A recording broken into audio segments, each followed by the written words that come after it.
ప్రభువు నామమునకు మహిమ కలుగునుగాక. ఈ ఉదయకాలము మీకందరికీ వందనాలు తెలియచేస్తున్నాను. ఈ దినము మిమ్ములను బలపరచు దేవుని మాట. యెహోవా నీ యొద్ద నుండి సర్వ రోగమును తొలగించును. ద్వితీయోపదేశకాండము 7వ అధ్యాయము 15వ వచనం. మోషే ఇశ్రాయేలు ప్రజలందరినీ పిలిపించి వారితో ఈ మాటలు అంటున్నారు. యెహోవా నీ యొద్ద నుండి సర్వ రోగములను తొలగించి కఠినమైన క్షయవ్యాధులన్నిటినీ నీకు దూరపరుచును అనే మాటలు ఈ అధ్యాయంలో మనకు కనబడుతున్నాయి. మన బలహీనతలను, మనకున్నటువంటి అనారోగ్యములను తొలగించే దేవుడు ఆయనే.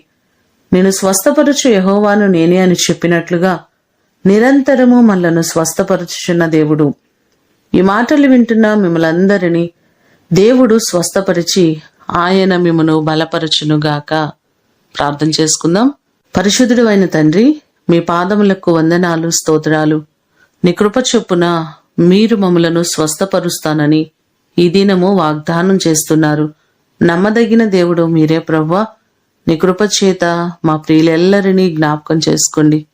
ఎవరు ఏ బలహీనతల చేత, ఏ అనారోగ్యముల చేత బాధపడుతున్నారో ప్రతి వారిని మీరు స్వస్థపరచండి. మీ రెక్కల నీడలో ఉన్న ఆరోగ్యమును మీరు కలుగు చేయండి ప్రభువా. వారికి ఉన్నటువంటి ప్రతి సమస్యల నుంచి విడిపించండి. కుటుంబాల్లో ప్రభువా బలహీనతల చేత బాధపడుతున్న చిన్న బిడ్డలు ఉన్నారయ్యా.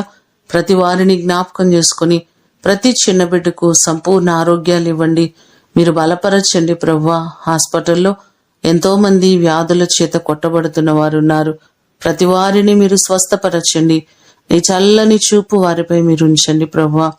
ఈ దినమంతా కూడా మీ సన్నిధి, మీ ప్రసన్నత మెండుగా మీరు మాకు కలుగ చేయమని యేసు అతి ఘనమైన నామమున అడిగి వేడుకొని పొందియున్నాము తండ్రి. ఆమేన్.